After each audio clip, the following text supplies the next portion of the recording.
28, chapter 6. Remain standing.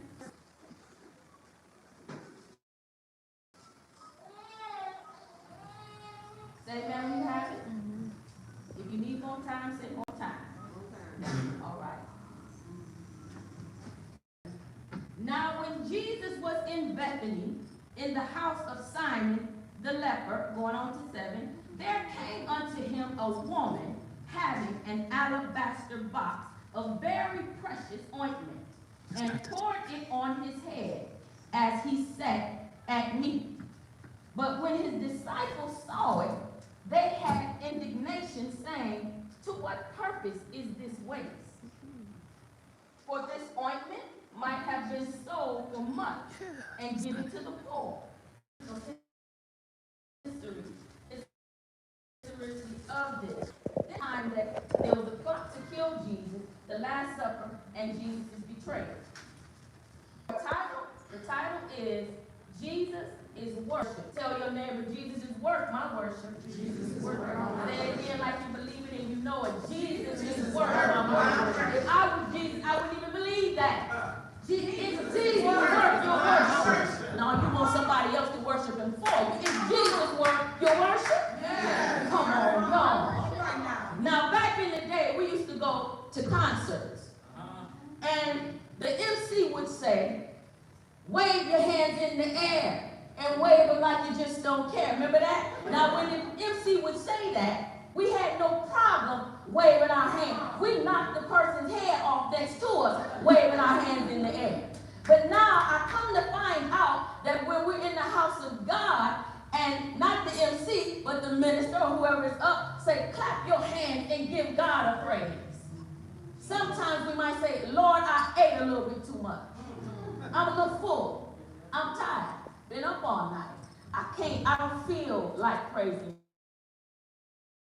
God. It's what you know about God. Now, see, I don't even know why I'm going this way, because this ain't got nothing to do with the scripture right now. Nothing to do with it. But it's not in the field. It's remembering where the Lord has brought you from. When you think back over your life, and you look back over your life, the things that God has brought you from, ain't nobody, yeah, I said ain't nobody got to pump you, prime you, keep you up, tell you to wave your hands in the air. You gonna praise God out of your spirit. What you know from where he has brought you from. The goodness of the Lord. Your testimony, your experiences with God, your intimate experiences with God. It's personal. It has nothing to do with nobody else's testimony. Sorry, y'all, I'm trying to focus.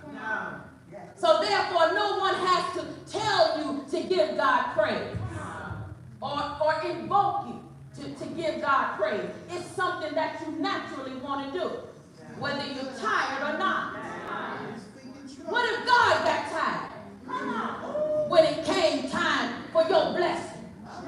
When you had a need up before God, when you come to the altar and you pray and you cry out and you say, God, I'm in need of a blessing. What if God say, babies, I'm tired right now? Yeah, I'm real tired. I'm talking to myself, because even me, being a minister, I battled, saints of God, with being on time. I spoke about loyalty. Well, I am loyal, but being faithful. My sister could call me and she'll say, sis, I need you to go X, Y, and Z. I might start, I did run well, but what did hinder me? I start off strong, but then she'll call back another time, well, I got to get my dough fixed. I got to get the window fixed. The faithfulness is what God is looking for from us. That's where the blessing is. And I don't mind exposing myself, because we're in this fight together. We're not here to judge one another. Amen. And we'll talk about that a little bit in the story. Give me a minute and I'm going to get on into it. I'm going to go, let's see. Let's go down, saints, to verse number 8. Let me see. So chapter 28, verse number 8.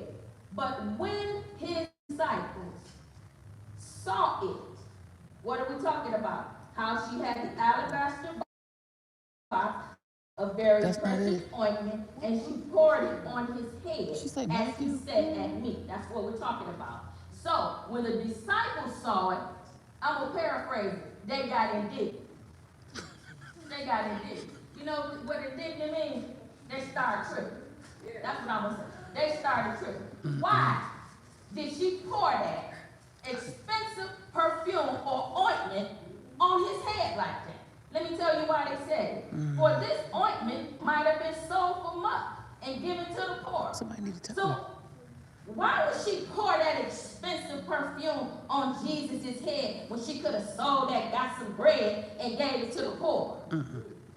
How many times have we been in church and somebody tried to scrutinize, criticize, or size our praise up?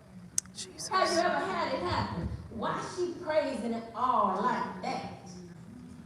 Look at her. She just looked like a fool, just praising God. Look at him. Why he all red back like that with his mouth open? Why is he praising God like that? Why? Because you don't know his story. I'm sorry, y'all. I'm going to have to come back to y'all later. I really apologize. There's a great